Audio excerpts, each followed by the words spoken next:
Assalamualaikum warahmatullahi wabarakatuh. Nama saya Ririn Tristanti, NIM 202410101078 dari Data Mining kelas A. Pada kesempatan kali ini, saya akan menyampaikan mengenai modul 1 praktikum data mining tentang manipulasi array menggunakan NumPy. Jadi di dalam modul 1 praktikum data mining ini terdapat 3 kode soal, namun dari masing-masing kode soal tersebut kita hanya mengerjakan soal-soal yang sudah di bold saja. Kemudian pada poin 1 ini atau pada kode 1 terdapat 2 poin yang harus kita kerjakan, yakni poin F dan poin G. Langsung saja kita ke poin yang pertama, yakni ke poin F. Pada poin F ini perintahnya kita disuruh untuk membuat array 2 dimensi menggunakan NumPy. Jadi kita akan menampilkan array 2 dimensi yakni 4, 4, 5, 7, 6, 4, 9, 7, 4, dan 6, 3, 7. Kemudian untuk kodenya bisa kita tuliskan. Yang pertama kita menggunakan import NumPy. Di sini kita menggunakan SNP agar memudahkan nantinya dalam pengkodean. Kemudian juga di sini saya menuliskan R atau variabel R untuk menampung array 2 dimensi. Array 2 dimensi ini bisa kita tandai dengan kurung siku sebanyak 2 buah. Kemudian untuk menampilkan array 2 dimensi yang sudah kita buat tadi, kita menggunakan print R. Kemudian kita coba jalankan kodenya. Nah, di sini diperoleh hasil sama seperti dengan soal, yakni array 2 dimensi 445, 764, 974, dan 637. Kemudian selanjutnya kita ke kode 1 poin G, yakni membuat array 3 dimensi menggunakan NumPy. Untuk array yang pertama ini ada 785, kemudian 477, 719, dan 5410. Kemudian array yang kedua ada 212, 985, kemudian 373, dan 499. Kemudian array yang ketiga nih ada 293, 248, 166, dan 813. Mungkin bisa kita langsung ke pengkodeannya. Nah, di sini awalnya kita sama seperti tadi kita menggunakan import NumPy as NP, kemudian kita menuliskan variabel R untuk menampung array yang akan kita buat. Array 3 dimensi ini bisa kita tandai dengan kurung siku sebanyak 3 buah. Kemudian untuk menampilkan hasilnya kita menggunakan print R. Untuk tahu hasilnya kita coba jalankan kodenya.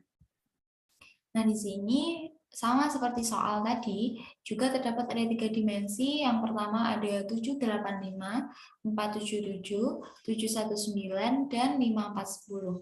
Kemudian ada 212, 985, 373, dan 499. Kemudian selanjutnya ada 293, 248, 166, dan 813. Kemudian selanjutnya kita beralih ke kode 2. Di dalam kode 2 ini ada poin D, E, F yang harus kita kerjakan. Mungkin pertama kita langsung ke kode ke kode 2, langsung saya pada poin D. Pada poin D ini kita disuruh untuk menambahkan angka 1 pada setiap bilangan di baris ganjil array, dan kemudian kita menambahkan angka 2 pada setiap bilangan di kolom genap array. Nah, pada array yang sudah kita miliki ini saya copy dulu untuk lebih jelas. Nah, kemudian kita disuruh menambahkan angka 1 pada setiap bilangan di baris ganjil. Nah, baris ganjil ini di mana sih? Baris ganjil itu terdapat pada indeks ke-0, yaitu di sini. Kemudian pada indeks kedua di sini, dan juga pada indeks ketiga. Maksud saya indeks keempat di sini. Jadi, atau lebih mudahnya kita bisa menghitung seperti ini, teman-teman. Ini merupakan indeks ke-0 ini sama dengan baris ke-1. Jadi, ini baris ke-1, kedua, ketiga, keempat, dan ini baris kelima. Maka baris yang ganjil tentunya terdapat pada kolom ini, pada indeks ke-0. Kita warnain. Nah, di sini jadi baris 1 itu atau baris ganjil terdapat pada indeks ke-0. Kemudian baris yang ketiga ini juga merupakan baris ganjil, yakni terdapat pada indeks ke-2. Kemudian baris kelima yang merupakan baris ganjil yang terdapat pada indeks ke-4. Jadi baris ganjil itu terdapat pada indeks ke-0, indeks ke-2, dan juga indeks ke-4. Maka pada setiap baris ganjil tersebut harus kita tambahkan angka 1. Jadi di sini yang semulanya 1 berubah menjadi 2. Kesalahan. Yang ini menjadi yang semulanya 1 ini berubah menjadi 2. Kemudian di sini yang semulanya 8 berubah menjadi 9. Di sebelah sini yang mulanya 8 berubah menjadi 9 juga. Dan yang di sini yang semulanya 2 berubah menjadi 3. Kemudian untuk indeks ke-2 yang semulanya 10 berubah menjadi 11. Kemudian 1 ini menjadi 2 dan 4 ini menjadi 5 serta 7 ini menjadi 8. Kemudian baris kelima atau indeks keempat, ini 8, kita tambahkan 1 menjadi 9, kemudian 2 ini berubah menjadi 3, dan 3 ini berubah menjadi 4, kemudian 4 ini berubah menjadi 5. Oke, jadi baris ganjilnya udah kita tambahkan angka 1 dan kita peroleh array seperti ini ya. Kemudian selanjutnya kita kembali melihat untuk kolom untuk kolom genap pada array kita tambahkan angka 2. Untuk lebih mudahnya ini kita kasih warna putih dulu. Nah, kolom genap itu di mana sih? Kolom genap itu terdapat pada indeks ke 1 dan juga indeks ketiga, atau lebih mudahnya ini merupakan kolom ke-1. Ini merupakan kolom ke-1, kemudian ini kolom kedua, ini kolom ketiga, dan ini merupakan kolom ke-4. Jadi kolom yang genap ini sama dengan indeks yang pertama. Ini kita kasih warna biru juga biar lebih mudah. Terus pada kolom ke-4 ini sama dengan indeks ke-3. Ini kita kasih warna biru juga.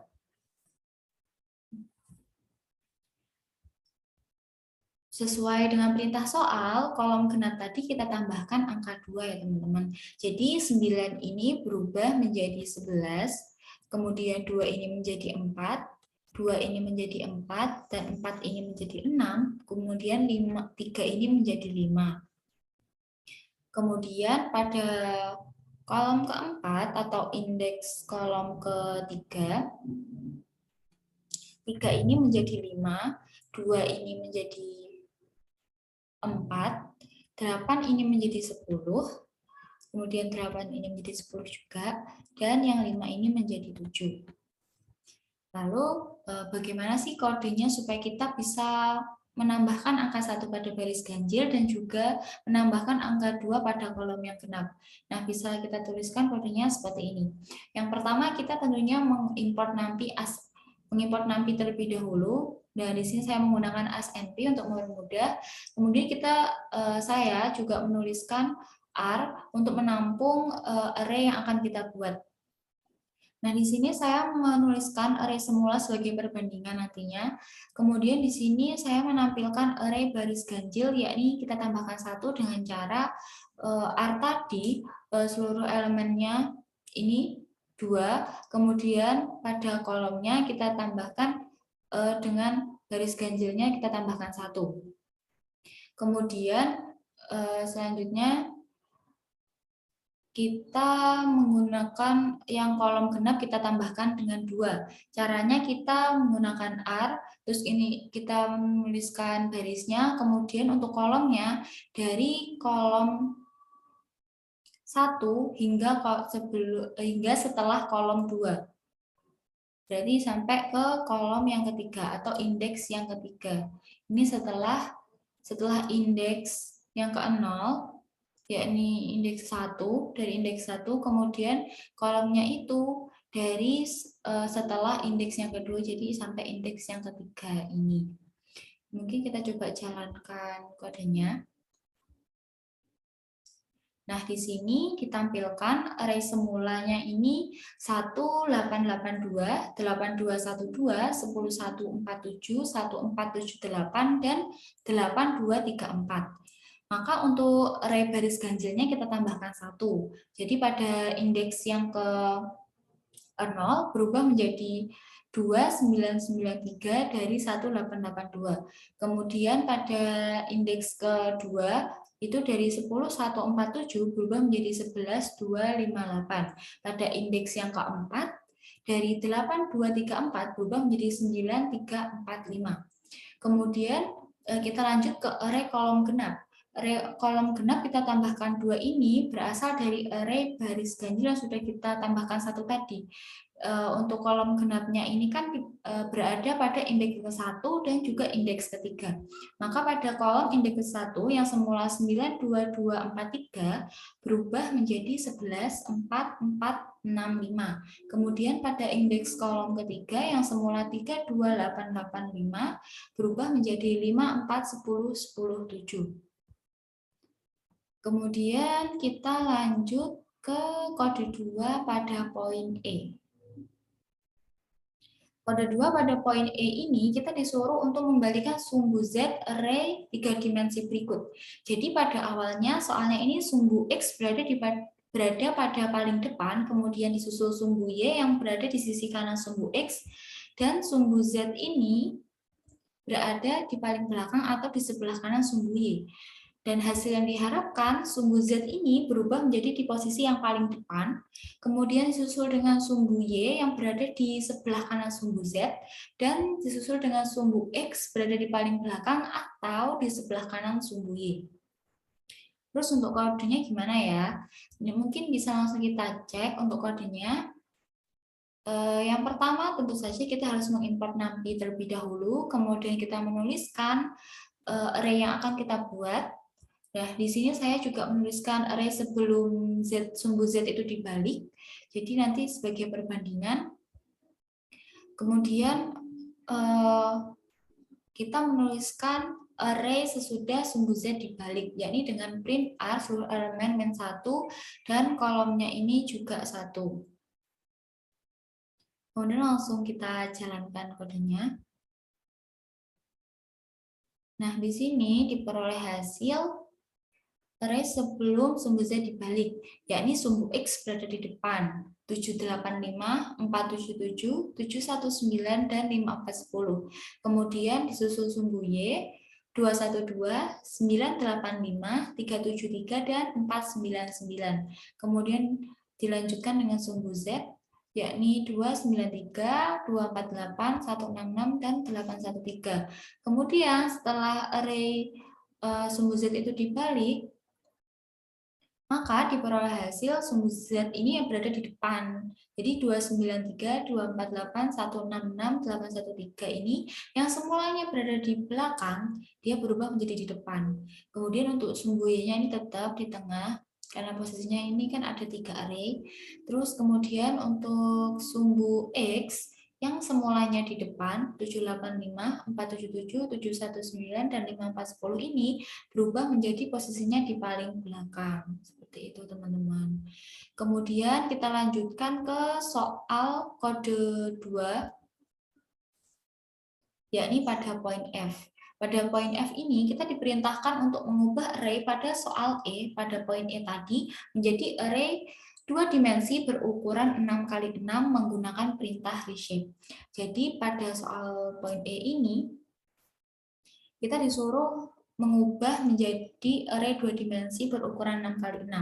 Array 2 dimensi berukuran 6x6 itu artinya memiliki 6 baris dan juga 6 kolom. Nah, di sini langsung saja kita ke kodenya. Nah, untuk kodenya, Yang pertama ini kita menggunakan import NumPy sama seperti sebelumnya. Kemudian kita menuliskan variabel R untuk menampung array yang akan kita buat. Kemudian kita tuliskan agar lebih mudah dipahami sebelum reshape 6 kali 6. Jadi kita menuliskan kembali sesuai dengan soal yang berada pada poin E. Kemudian untuk reshape 6 kali 6 kita menggunakan print r.reshape 6,6 untuk mendapatkan array 2 dimensi berukuran 6 kali 6. Bisa kita langsung jalankan kodenya. Nah, di sini bisa kita lihat sebelum reshape 6 kali 6 ini matriks itu atau array-nya berukuran 3 kali 4. Jadi dari 785, 477, 719, dan 5410. Nah, setelah di reshape ini 785 dan 477 yang semulanya berbeda baris, dia menjadi satu baris. Nah, di sini diperoleh 785, 477. Jadi, reshape 6 kali 6 ini pengertian lebih mudahnya seperti memiliki 6 baris, ini 1, 2, 3, 4, 5, 6, dan juga memiliki 6 kolom, yakni 1, 2, 3, 4, 5, 6. Seperti itu teman-teman. Kemudian kita lanjut ke soal yang terakhir nih, soal kode 3 pada poin E. Pada poin E ini, kita disuruh mengubah matriks kiri menjadi matriks sebelah kanan. Jadi awalnya posisinya ini 5, 10, 10, 7, 7, 8, 4, 10, 9, 10, 25, 1, 8, 9, 3, 6, 10, 5, 2, 4, 6, 9, 4 diubah menjadi 9, 3, 1, 8, 5, 2, 6, 10, 9, 4, 4, 6, 10, 7, 5, 10, 4, 10, 7, 8, dan 25, 9, 10. Namun, sepertinya ini ada suatu pola yang harus kita ketahui ya teman-teman. Nah, di sini bisa kita coret-coret nih, udah saya siapin yang di bawah ini. Mungkin ini bisa kita tandain ini sebagai array yang pertama.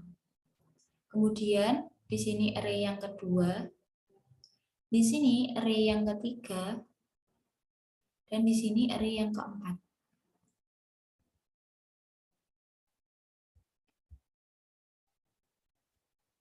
Nah, posisinya berdasarkan matriks kiri ini kita ubah ke matriks kanan. Nah, array 1 ini pada matriks kiri di kanan itu yang posisinya dia berada di kiri atas, ternyata di sebelah kanan itu dia berubah menjadi di kiri bawah. Ya, maksud saya di kanan bawah. Artinya dia harus turun dulu ke bawah, setelah itu dia belok ke kanan.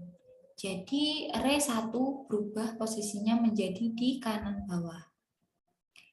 Kemudian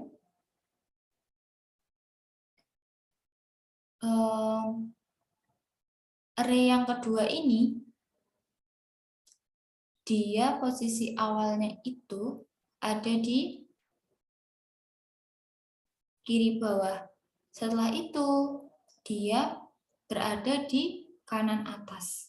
Artinya dia harus ke kanan terlebih dahulu, kemudian dia baru ke atas. Nah, dia array yang kedua posisinya berubah dari kiri bawah, berubah menjadi kanan atas. Tapi posisinya tetap atas bawah ya, 1, 2, namun posisinya ternyata berbalikan.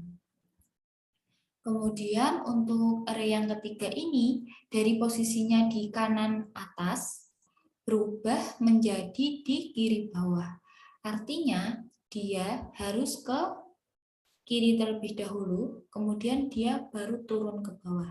Jadi, array yang ketiga posisinya dari kanan atas berubah ke kiri bawah. Kemudian array yang keempat ini posisinya dari kanan bawah menjadi ke kiri atas. Artinya array keempat ini harus diputar ke atas terlebih dahulu atau dijalankan ke atas terlebih dahulu, kemudian baru dia ke kiri. Dan array yang keempat ini akhirnya posisinya berada di kiri atas. Nah, jadi berdasarkan matriks kiri yang diubah menjadi matriks kanan ini, urutannya masih hampir sama, namun ternyata berbalikan dengan matriks yang sebelumnya. Jadi di sini yang semula 13 di atas, ini berbalik jadi 31 dan posisinya di bawah. Kemudian yang 24 ini semulanya di bawah, berubah menjadi 42, ya ini dibalik. Kemudian juga posisinya menjadi di atas. Terus gimana ya buat menuliskan matriks kiri ini menjadi seperti matriks di sebelah kanan? Nah, untuk kodenya udah saya tuliskan seperti ini. Nah, di sini ini yang pertama tentu saja kita harus melakukan import NumPy terlebih dahulu. Kemudian kita juga harus mendeklarasikan array yang sudah kita buat tadi dari array 1, array 2, array 3 maupun array yang keempat. Nah, di sini saya menuliskan matriks kiri atau sebelum diubah. Jadi nanti kita buat perbandingan hasilnya apakah sama seperti soal yang diminta dari matriks kiri ini menjadi matriks yang di sebelah kanan ini. Nah, untuk matriks barunya ini kita peroleh pola kan tadi di mana array yang pertama ini merupakan baris setelah 0 dan sebelum baris ketiga. Atau ini, berarti kan ini array yang pertama di sebelah sini. Kemudian array yang kedua ini merupakan baris yang ketiga dan sebelum yang keenam, jadi sampai di sini. 1, 8, 6, 10, 4, 6 ini merupakan array yang kedua. Kemudian array yang ketiga setelah baris yang ke-0, indeks ke-0 sampai sebelum indeks yang ketiga. Setelah indeks yang ketiga. Jadi di sini array yang ketiga. Kemudian array yang keempat setelah baris ketiga dan sebelum baris yang ke-6 atau indeks ke-6. Jadi array 4 itu di sini. Dan untuk kolomnya ini kolom kedua. Ini kolom-kolomnya ini di sini array 1, array 2, array 3 dan array 4. Kemudian untuk melakukan ini kita harus membalik dan juga menggabungkan kolom. Jadi di sini kita menuliskan concat 1, kemudian sama dengan np dari import NumPy tadi, kemudian concatenate untuk menggabungkan dan membalikan array 4 dan array 2 menggunakan axis 1. Kemudian juga kita menggunakan concat yang kedua dengan np concatenate array ketiga dan array yang pertama. Jadi sama menggunakan axis 1 untuk membalik posisinya ini teman-teman. Kemudian untuk hasilnya kita menggunakan np concatenate dari concat 1 dan concat 2 menggunakan axis 0. Kemudian kita untuk mengetahui hasilnya itu tadi apakah sama seperti yang kita harapkan atau akankah sama seperti matriks sebelah kanan seperti pada soal, kita bisa menggunakan print hasil. Mungkin bisa langsung kita jalankan kodenya. Nah, di sini hasilnya matriks kiri yang sebelum diubah ini sama ya seperti pada soal, yakni ada 5, 10, 10, 7, 7, 8, 4, 10, 9, 10, 25, 1, 8, 9, 3, 6, 10, 5, 2, dan 4, 6, 9, 4. Kemudian setelah diubah, maka hasilnya menjadi 9318, 52610, 9446, 1070510, 41078, dan 25910 sama seperti pada soal. Mungkin itu saja yang dapat saya sampaikan, kurang lebihnya mohon maaf. Wassalamualaikum warahmatullahi wabarakatuh.